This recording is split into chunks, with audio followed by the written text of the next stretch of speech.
আসসালামু আলাইকুম রহমতুল্লাহ। আওয়ামী লীগ ছাত্রলীগ নিয়ে কথা বলা নিষেধ, কথা বললেই নাকি গ্রেপ্তার করবে, কিন্তু ওরা দেখি সংবাদ সম্মেলন করে আওয়ামী লীগ ছাত্রলীগের বিরুদ্ধে প্রচার চালাচ্ছে, তো ওদেরকে গ্রেপ্তারের আওতায় বাইরে থাকবে। অর্থাৎ বোঝা গেল আপনি অপবাদ দিলে বা আপনি বিরোধিতা করলে আওয়ামী লীগ ছাত্রলীগের বিরুদ্ধে বিরোধিতা করলে কোনো অসুবিধা নেই। যাই হোক, যেটা বলতে চাচ্ছিলাম, একটু আগেই বাংলাদেশের গণমাধ্যমে দেখলাম যে ঢাকা বিশ্ববিদ্যালয়ের ছাত্ররা অর্থাৎ জুলাই গণঅভ্যুত্থানের নেতারা সংবাদ সম্মেলন করে বলছে যে ছাত্রলীগের কি দুঃসাহস, 5ই আগস্টের পরে এই সর্বপ্রথম সাহস দেখালো যে কাঁটাবনে তারা জয় বাংলা জয় বঙ্গবন্ধু স্লোগান দিয়ে সেখানে ককটেল বিস্ফোরণ করেছে।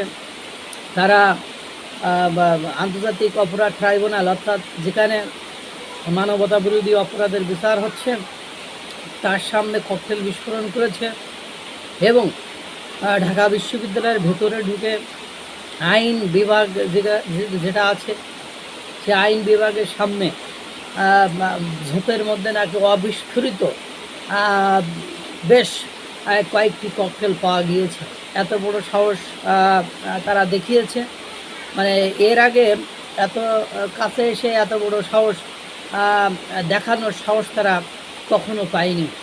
এই ইন্টারিম গভর্নমেন্টের আপনার যারা গোয়েন্দা সংস্থা আছে তারা কি করেছে, তারা কি সব ঘুমাচ্ছে তাদের, মানে এরপরে বিশ্ববিদ্যালয় প্রশাসনের কাছে তারা 5 শতাধিক আওয়ামী লীগ ছাত্রলীগ নেতাকর্মীর নামে আপনার প্রতিবেদন তাদের কাছে জমা দিয়েছে। তাদেরকে এখনও কেন গ্রেপ্তার করা যাচ্ছে না? তারা নাকি এখনও ফেসবুকে পোস্ট দিয়ে যাচ্ছে, বা ফেসবুক ট্র্যাক করে তাদেরকে তো গ্রেপ্তার করা যায়। এটা কোনোভাবেই মেনে নেওয়া হবে না। ইন্টারিম গভর্নমেন্টের অবহেলার কারণেই তারা এখন এই সাহস দেখাচ্ছে। এবার নেন খেলা, তারা অনতিবিলম্বে ডাকসু নির্বাচন চায়। এখন আমার প্রশ্ন হলো, ডাকসু নির্বাচন দিচ্ছে না, তাদের প্রতিনিধি হচ্ছে না, এখন কে বা কারা এই ডাকসু নির্বাচন নিয়ে বাধাগ্রস্ত করছে?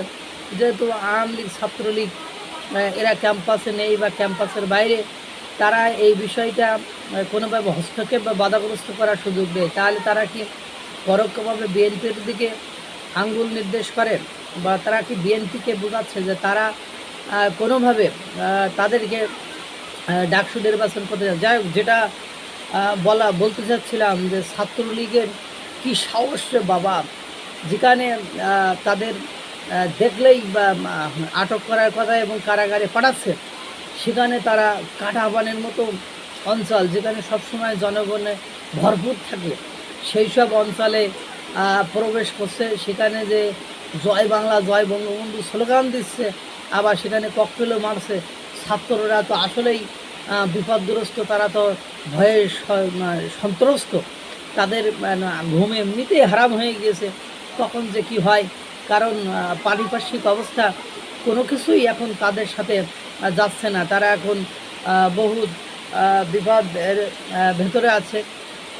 এর মধ্যে যদি এইসব এই আন্তর্জাতিক অপরাধ ট্রাইব্যুনালের সামনে যে ককটেল বিস্ফোরণ করে, কাঁটাবনে যদি ককটেল বিস্ফোরণ করে, ঢাকা বিশ্ববিদ্যালয়ের ক্যাম্পাসের ভেতরে যদি অবিস্ফোরিত ককটেল পাওয়া যায়, তাহলে দেখেন এমনিতেও ওদের মানে অবস্থা খুবই খারাপ। অন্যান্য যারা বর্তমান সময়ে রাজনৈতিক দল আছে তারা তাদেরকে মারছে, প্রশাসন তাদেরকে আর পাত্তা দিচ্ছে না, শেল্টার দিচ্ছে না, সব কিছু মিলায়ে এর মধ্যে যদি আবার ছাত্রলীগের এইসব ককটেল বিস্ফোরণ ঘটে, তাহলে তো তারা এমনিতেই শেষ হয়ে যাবে। প্রশাসনের অবশ্যই এটা নজরদারিতে রাখা উচিত, নাহলে তো তাদের অপমৃত্যু হতে পারে। যাই হোক, অপমৃত্যু, অপঘাত মৃত্যু, অকাল মৃত্যু বলে কিছু নেই, যদিও তারপরেও এগুলো তাদের জন্য হিতের বিপরীত হবে। আল্লাহ তাআলা সকলকে ভালো রাখুক, সুস্থ রাখুক। আসসালামু আলাইকুম ওয়া রাহমাতুল্লাহ।